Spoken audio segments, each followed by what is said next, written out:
Hello everyone, welcome to Small Model Car. Today we've got a Nissan Silvia S15. This casting is by Hotwheels Silver series, part of the graphic remix Fast and Furious set. So basically what this is, so if you have seen Fast and Furious movies, you might have seen these vehicles, and this was actually in this color. If you look at the bottom, they just swapped the color for this set. Since it's part of Silver series, so you do get some nice paint and nicer wheels compared to mainline. Still misses out on like really great details like a premium where you have rubber tires and with wheels and premium paint.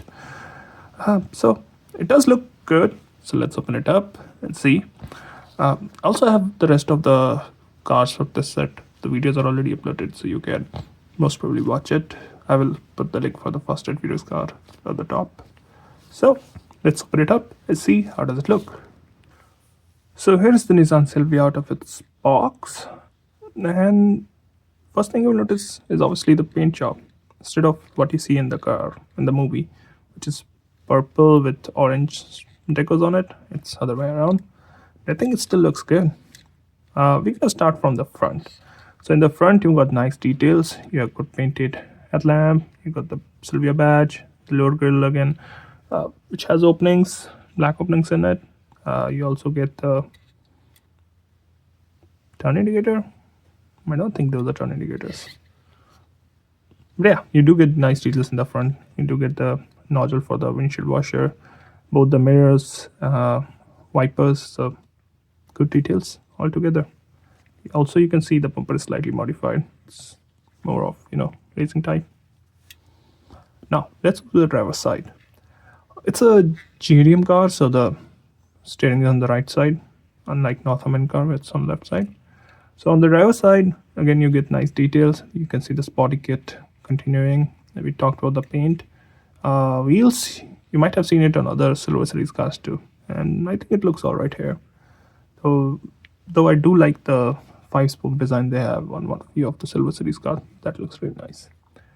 It's a two-door car, so you see the door with the door handle. You also have the fuel filler on this side. Interior is done in black. I don't really see a lot of details in the front. Now let's move to the back. The back, you've got some good details here too. You've got painted tail lamp. You got the Silvia badge. You've got the spoiler. There's a exhaust, big exhaust, and again you can see the body kit continuing on the bumper. The design is very early 2000, late 90 kind of design. It is squarish kind of. The back, you can see there are some details inside. I don't know if those are speakers or, but there are some details in the rear interior side. Now coming to the passenger side, looks almost identical. The only thing that's not same is the fuel filler. You'll see the turn indicator here. This is how it looks from the top, and this is how it looks from the bottom. So should you get one? Again, it depends on your choice, because this is not truly Fast and Furious car. It's based on that. So if you don't like that, you might leave it. But as a casting for Silver Series, it has got good details and looks really nice. Well, that's all for the day. Thank you for watching. Have a good day.